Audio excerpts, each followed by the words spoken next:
guys, I am in Saptang today. Well, I was here yesterday, but tonight my brother-in-law decided to bring us to this Cambodian temple in Saptang.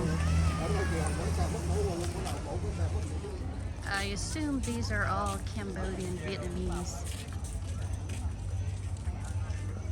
Look at the temple, it's beautiful.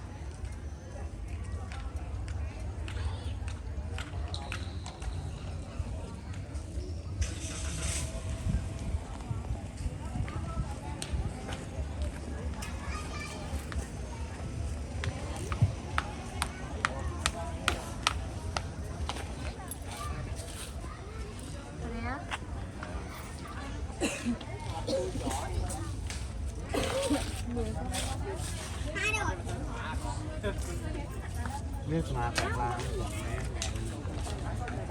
là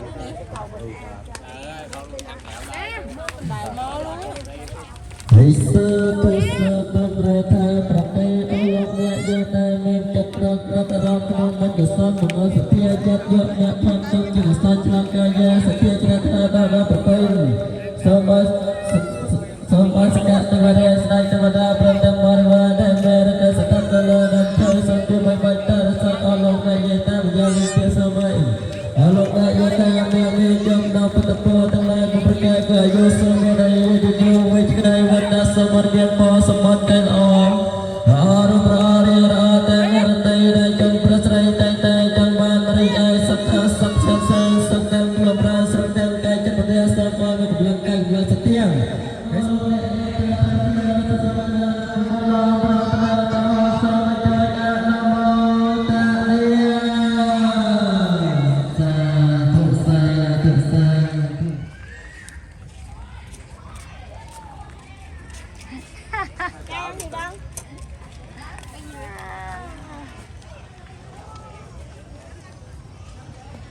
quý cô bác đem đến tấm lòng cũng cao quý nhất đúng quan hỷ một số tiền để cúng dường tam bảo.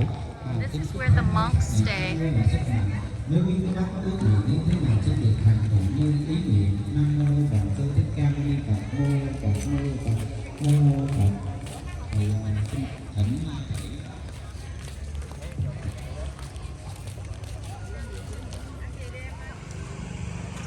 I'm in Saptang, Cambodian temple. They speak both Cambodian and Vietnamese. Bông sấy Khmer Sạc Khmer Sạc Khmer nơi ní ấy nơi ní nhưng mà bị sọc mà đấy mà lấy miền bông bông nơi ní bông sấy trên giấy Pasa Yun and Pasa Khmer Khmer là trai ngọn nó Khmer Yun Khmer trai ngọn nó là tránh trai trai nó mày nó ní mà là trai mà một lên cao tao quý mà lên mét bông thay nhóm Phật miền Phật ôn nơi ní em nói nhưng mà lên Đông Vinh đấy bạn trái máy nhóm cả nơi sọc máy cả nơi bạch đầm bóng Khmer chả nè bóng đằng Khmer thế ở tích vô nó Khmer thế Khmer chợn mà bố mình tôi xem vậy sờ bài nó mía kita xa lên ở cái sau mò đừng có mà mía nó vô tôi xem nó chợn nó sờ bài thì mình nhạc nhạc cái tài mía kita xa lên vô nó tại là với ở biết vô nó con cá nó bài người chợn mình nhạc nhạc chân bông sấy Khmer muốn rư yun muốn Khmer vô nó chạy Khmer muốn nè em gọi được cho tiền ăn nó có tiền vô gọi cho nó quay lên quay lên con tôi cô xa vui là cái miếng này cái cũng mấy chị biết cái gì cái tiếng từ đâu biết cái gì cái tàu không biết. Em asked them, are they Vietnamese first or Cambodian first? What they say? He said they're Cambodian first. Okay, akun chiran. Akun chiran vâng. Cảm ơn chị. Gặp sau dạ. Gặp sau mấy bà chúc năm nay bằng ăn các đặc. Cảm ơn. Dạ sáng chúc mừng năm mới khỏe. Mạnh lên cả 100 tuổi hết trơn luôn. Cả sống phải 100 tuổi mà ăn vô tiền hoài luôn. 100 tuổi hoài luôn ha. Tiếng Miên tiếng gì chị cũng biết hết trơn mà nào cũng có đi chợ mình sắp trăng ngoài đó. thì tiếng tiền thì mình không có biết thôi những người chỉ biết là tiền vì mình đi buôn bán